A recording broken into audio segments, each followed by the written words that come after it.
This Family Matters series, we're talking about some things that sometimes people don't want to talk about. Sometimes churches don't like to talk about. Some people feel that some things shouldn't be talked about from church and from the podium. And my challenge is that perhaps our world would look differently if more stuff was shared from this platform. Maybe our world would look different if the generations before would have talked about some of this stuff. They've built some great things, and I'm not knocking any of that. Trust me, if you know me, you know that I stand on the shoulders of those that have come before me as pastors and leaders and mentors, and they will tell you now, I wish I would have taken a different approach and talked about some of that stuff then.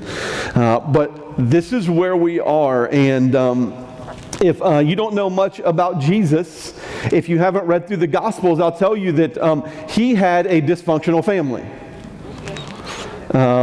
We did a Christmas series about him and his dysfunctional family and the dysfunctional people that surrounded that Christmas story. Here's what Jesus said in Mark chapter 3. Jesus called them over and responded with an illustration. I'll tell you who them is in a moment. How can Satan cast out Satan? He asked. A kingdom divided by civil war will collapse. Similarly, a family splintered by feuding will fall apart. Jesus makes this statement because of his own family. Along with the teachers of the law were people accusing him of having an impure spirit. Even his family members doubted him, doubted some things about him that he was saying. Listen, dysfunctional families run all throughout these scriptures. Okay? I don't know about you, but that should make us feel a little bit better. Okay? All throughout here, there really aren't perfect families, ideal families.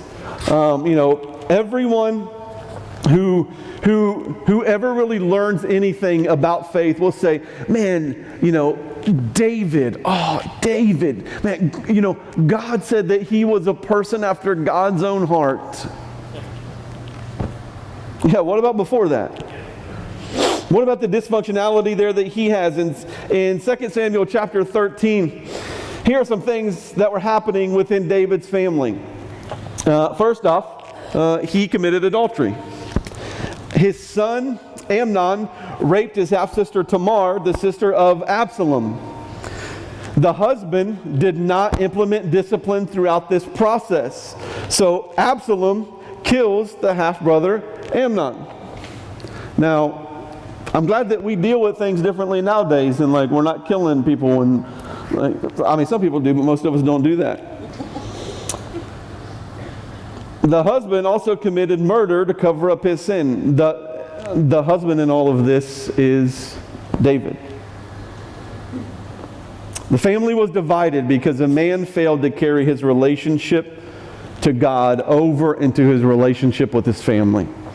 So yes, David was no doubt a person after God's own heart, but there was some dysfunctionality within his family and some things happening. Here's what this means for us.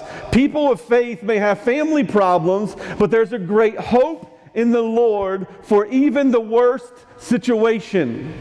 People of faith, we are not immune from these things happening. We are not immune from some of this stuff happening in our lives. But what we should look to is not the problem, but the hope.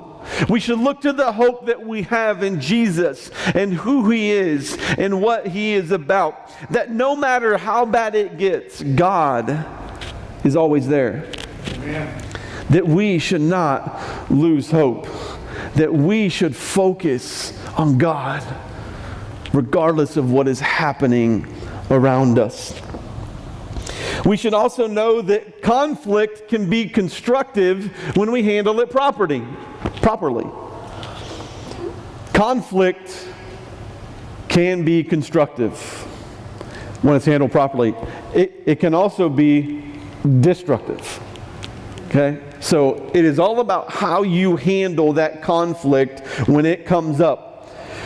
What can let it be constructive when you deal with it? What can let it be destructive when you avoid it? When you deal with the conflict, it can be constructive. The problem that a lot of people have with conflict, number one, listen, nobody likes conflict. And if they do, then, well, I can't say, but we just don't want to be around those people that like conflict. So it's not like anyone's like, yes, I like conflict, bring it on. No, it's not that. It is just that people are going to have conflict and they're not going to be sure of what to do. They're not going to be sure of how to handle things. But whenever we don't handle conflict, it's going to come back. It will circle back, and when it does, it's going to be much uglier. It is going to cut more. It is going to be more meaner than it was the first time around. It's going to cause more damage when we don't deal with the conflict when it happens. So I want to help you on how to properly have fights. Oh, now I got your attention. I want to see how much, so on the back page of your notes, because none of this is going to be on the screen, we're going to see how much of this that you want to put down. We're just going to look at fights, F-I-G-H-T-S. We're going to look at fights and what we need to do. On the first one, we need to face the other person, even if they won't face you. We need to face them. Again, not avoiding the conflict, not the silent treatment. I mean, I think that there's probably one gender that tends to do the silent treatment more than the other, but I'm not going to say which one. I'll just let you figure that out. But we need to deal with it. We need to face the other person. Ignore the temptation to sidetrack. Don't sidetrack on something else. Because whenever we sidetrack, we're trying to avoid the conflict. We're trying to get back around it. We need to stay focused in the midst of this fight or this intense fellowship, whatever we want to call it. We need to ignore the temptation to sidetrack, because getting off the subject is taking away responsibility. When you get off the subject of whatever it is, you're taking away responsibility. We need to admit our faults quickly and completely. G, guard your tongue.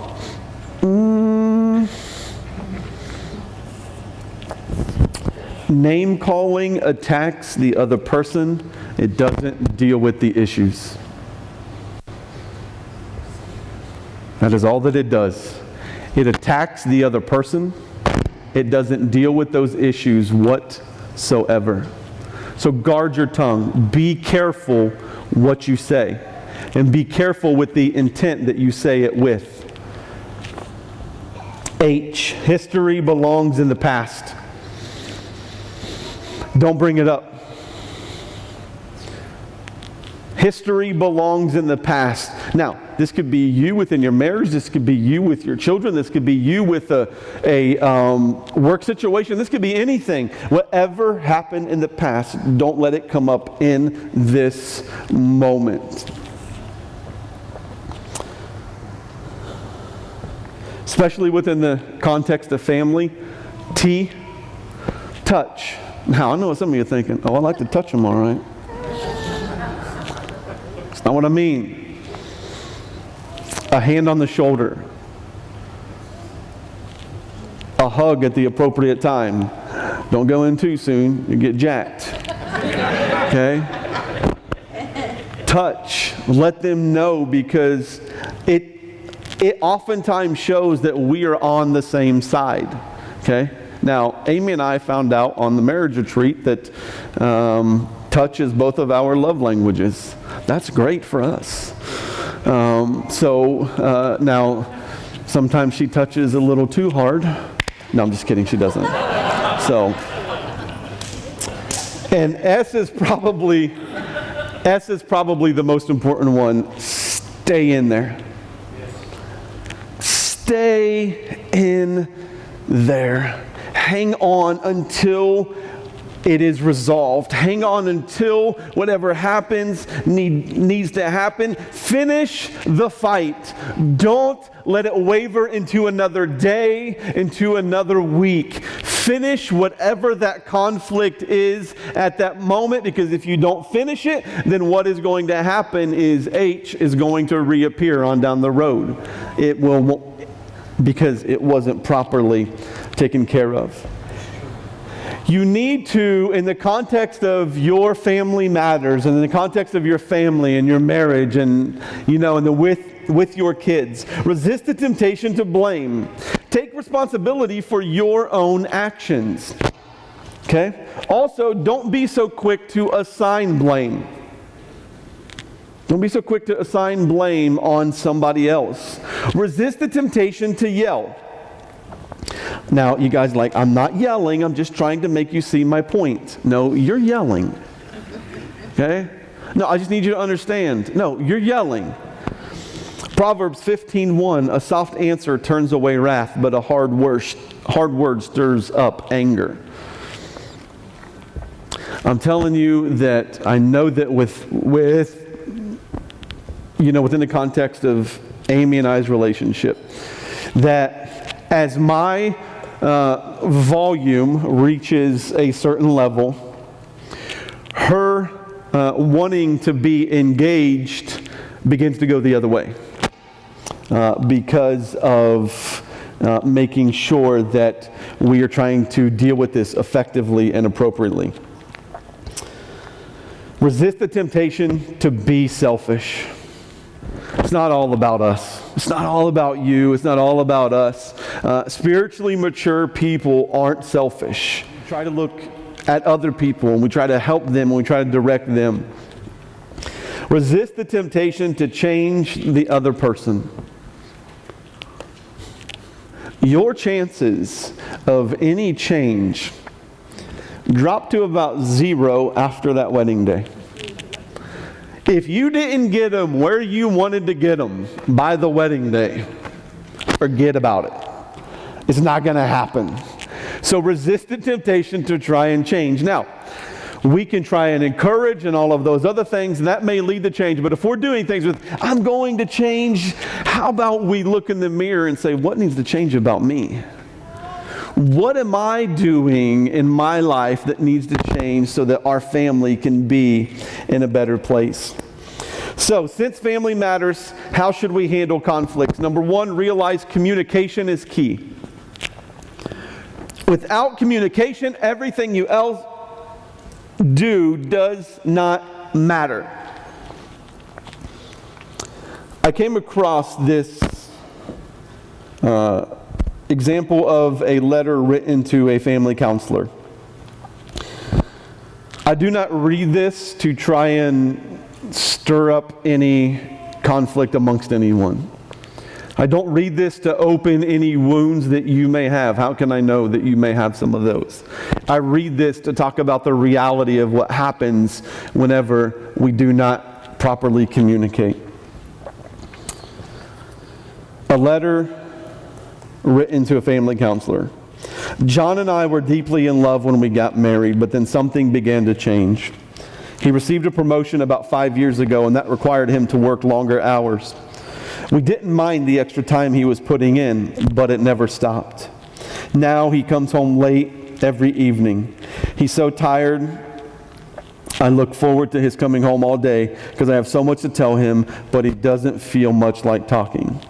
So I fix his dinner, and he usually eats it alone. I usually eat with the kids earlier in the evening. After dinner, he watches television for a couple of hours and goes to bed. Every Saturday morning, he plays golf with 3 of his friends. Then on Sunday, we are in church most of the day. Believe me, there are times when we go for a month or 2 without having a real in-depth conversation. You know what I mean. And I get so lonely in that house with 3 kids climbing all over me. There aren't even any women in our neighborhood I can talk to because most of them have gone back to work. There's no closeness or warmth between us. There we are, lying in bed, having had no communication between us in weeks. He hasn't tried to be sweet or understanding or tender, yet he expects me to become passionate and responsive to him. I'll tell you, I can't do it. Sure, I go along with my duties as a wife, but I sure don't get anything out of it. And after the 2-minute trip is over and John is asleep, I lie there resenting him and feeling like a cheap prostitute. My self-esteem is rock bottom right now. I feel like nobody loves me. I'm a lousy mother and a terrible wife. Sometimes I think that God probably doesn't love me either. That is the reality of so many marriages, where one feels one way than the other does. The number one problems in family is not sex, it's not money, it's not children, it is a lack of communication. That is the number one problem in families and in marriages. Communication is more than just talking. Effective sharing of feelings, thoughts, and emotion. It has to be a constructive manner that brings about togetherness in a family. What are some reasons for lack of communication? Perhaps you never learned how to communicate. You didn't have a model of what to do. Your family just didn't communicate and you just don't know how. Maybe there's a fear of rejection, that if you share what you want to share, you're going to be rejected. Maybe you feel like communication is impossible, so why try? Maybe you feel like I don't have anything to offer, so why do I want to say anything? These are things that Amy and I go over with couples before we move forward with their wedding, because we understand the importance of this stuff. Proverbs 23:12 says, "Commit yourself to instruction, listen carefully to words of knowledge." When it comes to communication, we must be willing to communicate effectively and properly, and when we don't know how, we need to be taught how to do it. We need to be taught how to communicate. Well, how do I do that? Is there someone that you really look up to, that you just, maybe their marriage is a great example of what you think yours should be? Always keep in mind that sometimes what we see in public is not what it is in private. So keep that in mind. How can you know that? Because if someone is brutally honest with you and you want to go to them and say, hey, could you be a mentor for our marriage? And if they say no, it's probably some things happening behind closed doors that they realize that they shouldn't be that person. And that's just fine. But we have to learn how to communicate. We have to learn to express worry, fear, anxiety wisely. Things are going to happen in life that we didn't plan for. Okay? A lot of people, one thing that drove our family crazy whenever we were having children was that we didn't find out the gender for any of them. We had 3 kids, didn't find out the gender for any of them. Now some of you are like, what? Here was our mindset, was that there are few surprises in life that are actually good. Surprise, your hot water tank went out. Surprise, you got a flat tire. Surprise, you're getting laid off. Surprise, whatever it is there. So we wanted a good surprise, and we got 3 of them, and it drove everyone else crazy, but we didn't care because they were our kids. They're like, what should we buy? We're like, it doesn't matter, just pick something. Well, we need to know boy or girl. No, you don't. Well, can we find out from your doctor? No, because you have a loud mouth and you can't keep a secret. So, no, we're not doing that. So we have to be able to understand that things are going to happen in life. Listen, catch this one. Trouble in life is likely, but worry is optional. Trouble is going to happen. But if you're going to worry about it, that's optional. I had a Christian attorney tell me once that worry is temporary atheism. Probably one of the smartest things I ever heard an attorney say. Because you're worrying about stuff instead of trusting God with it. You're not acknowledging God in that worry. We're not acknowledging God in this trouble, in this situation. We're worrying about them, so therefore we don't trust God with it. Trouble is going to happen. Worry is optional. within fights, within conflict, anger is going to happen. So don't be like, you shouldn't get angry. Anger is going to happen, but we must express anger properly. I've had people ask me over the years, Pastor, can I be a Christian and be angry? Absolutely. We can be Christian and we can be angry. Because I'm going to tell you is that there are some things that are happening in the world that are evil and wrong, and it makes me angry.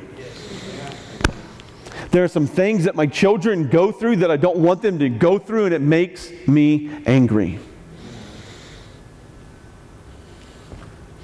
But it's got to be controlled.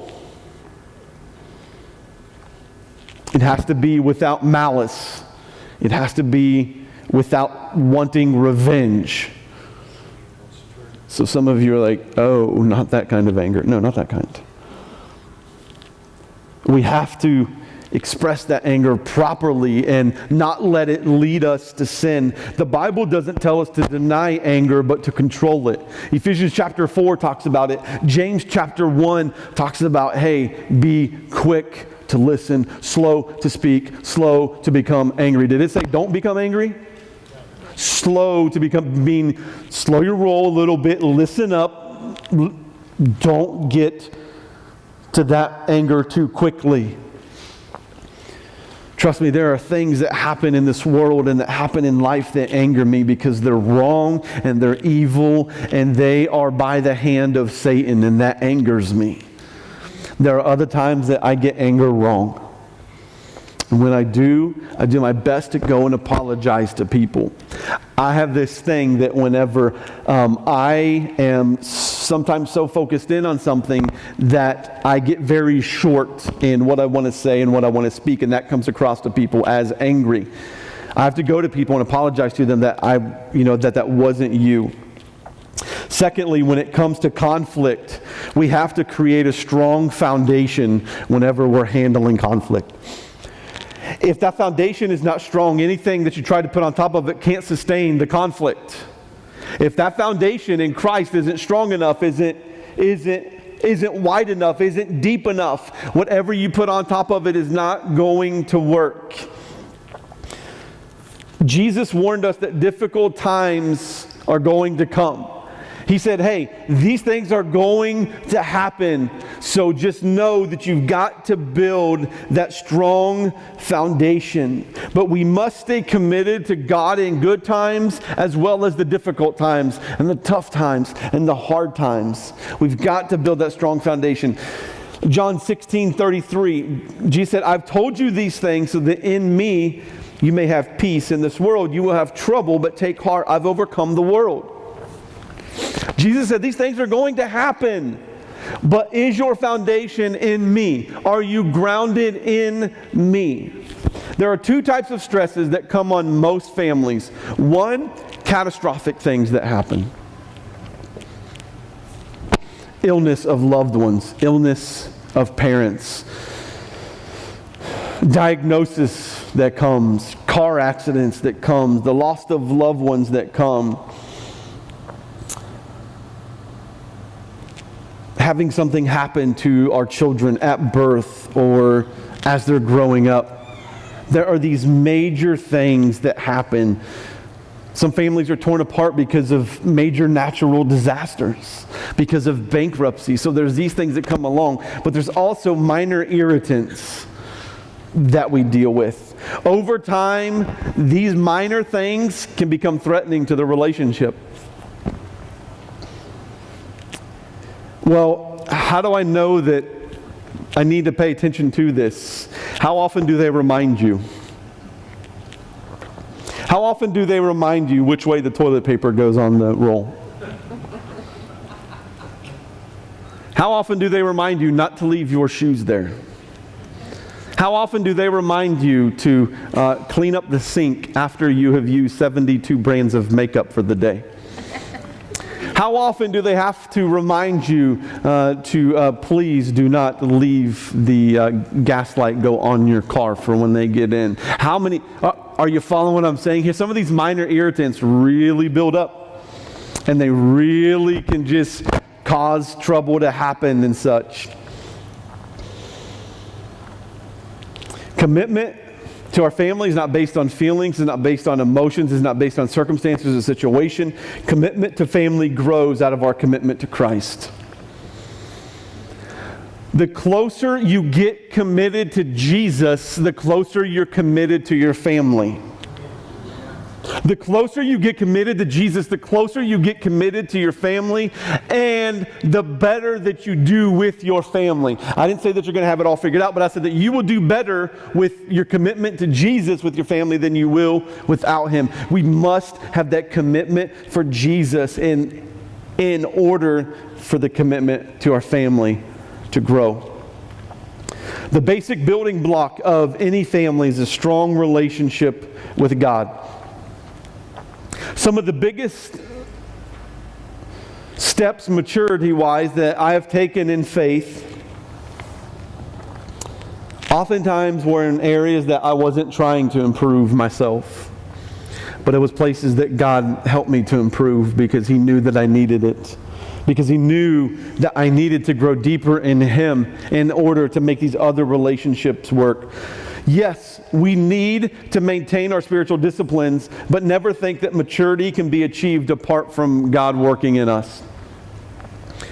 We can try all we want to read our Bible more and to listen to worship music more and to come to church more and to do all of those things. But if that's us doing those things, it doesn't matter unless God is driving us to do those things and He is wanting those change to happen within us. And finally, when it comes to conflict, we need to always extend unconditional love. Always extend unconditional love. This is a tough one because most of us haven't had this type of love in our life. If we're truly honest, in a physical family dynamic, we haven't had this kind of love in our life. But this is the love that God showed to us through Christ.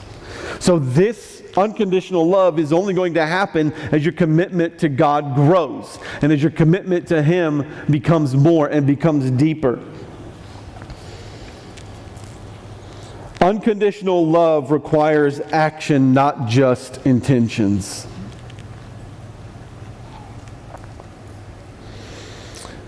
You've heard the saying, well, the road is paved with good intentions. Problem is, no one's driving on that road. Doesn't matter. Let's have action. Let's have action. Do whatever you said you were going to do for your family. Commit to them how you said you were going to do. Don't say, well, someday I will do better. Doesn't matter. How many of you guys know someday never comes? Right? Someday I'm going to do this. My wife is thinking, he told me someday that reverse osmosis would be installed in the sink, and someday hasn't come. I need to show action and not intention, right? Right, Amy? Right? Unconditional love. Involvement, not just passiveness. Loving without condition. Loving the undeserving. Loving the unlovable. Loving the unresponsive. There's some people in your family that you try to love them and you pour out to love them and it just doesn't seem that they get it. Unconditional love is one of the best ways to bless your family. It doesn't matter how much money you leave them if you didn't love them. It doesn't matter how nice of a car that you get them if you didn't love them. It doesn't matter how many trips you take them on if you didn't love them. Well, yes, but these are all blessings that God has done for me and God has given me. Yeah, but God wants you to bless your family with unconditional love. Do they know that no matter what they do, that you're going to be there for them? So if you're wondering, well, how do I know what unconditional love is? Ask yourself a few questions. Is the treatment of others based on their behavior or performance? Do you love them based on how they behave or how they perform? Do you love only as a reward for good behavior? Do you require others to change before you'll love them? Do you think that you can improve others' behavior by withholding love.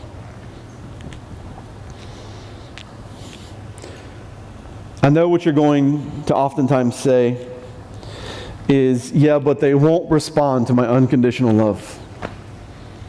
Pastor, they just won't respond to it. And I will simply ask you this. Did you respond to the unconditional love of Jesus the first time? I know for me, I didn't. Some of you, you may have. But for many people, it takes a lot of opportunities for someone to tell us about the love of Jesus. It takes a lot of encounters with Jesus for us to finally understand that unconditional love. So keep trying. Keep pushing to love them